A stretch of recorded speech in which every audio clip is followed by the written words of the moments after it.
أشهد أن محمدا رسول الله। মধ্যপ্রাচ্যের ভূখণ্ডে একদিকে যখন চলছে পবিত্র হজের আয়োজন, অন্যদিকে মুসলিমদের প্রথম কিবলা মসজিদুল আল আকসার মুয়াজ্জিম কাঁদছেন আজানের মধ্যেও। আজানের এই সুরের সাথে ভেসে আসা এই কান্নার আর্তনাদ কাঁদিয়েছে পুরো বিশ্ববাসীকে। যে মসজিদ থেকে বিশ্বনবী হজরত মুহাম্মদ সাল্লাল্লাহু আলাইহি ওয়াসাল্লাম মিরাজে গিয়েছেন, সেই ফিলিস্তিনে গত ৪৮ ঘণ্টায় সাহরি ও ইফতারের সময় মারা গেছেন প্রায় ১,০০০ মানুষ।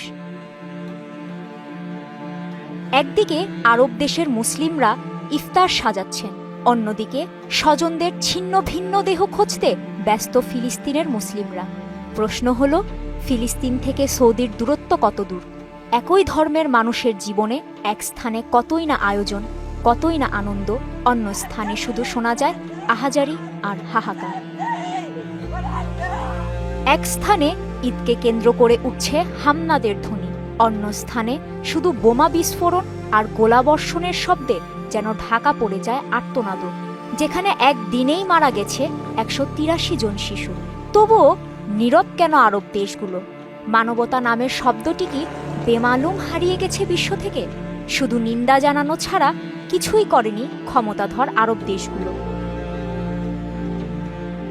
কথা ছিল পবিত্র রমজান মাস ও ইহুদিদের বসন্ত উৎসবকে ঘিরে হামলা চালাবে না ইসরায়েল। তবুও যুদ্ধের সব নিয়ম লঙ্ঘন করে রমজান মাসে সংযমের আহ্বান উপেক্ষা করে ফিলিস্তিনের গাজায় বর্বর হামলা চালিয়েই যাচ্ছে ইহুদি রাষ্ট্রটি। যুদ্ধবিরতি চুক্তি লঙ্ঘনের পর যখন হামলা হয়, সে সময় সেহরির প্রস্তুতি নিচ্ছিলেন অসহায় ফিলিস্তিনিরা। ইসরায়েলি বিমান বাহিনীর বোমার আঘাতে তছনছ হয়ে যায় সেহরির সব প্রস্তুতি। বিধ্বস্ত উপত্যকাটিতে আবারও দেখা দেয় মৃত্যুর মিছিল। কোনো রকম সতর্ক বার্তা ছাড়াই হামলা করায় এত হতাহতের ঘটনা ঘটে। তবুও এ আর্তনাদ ও শিশুদের ছিন্ন ভিন্ন দেহ দেখেও বুক কাঁপছে না ইসরায়েলি সেনাদের।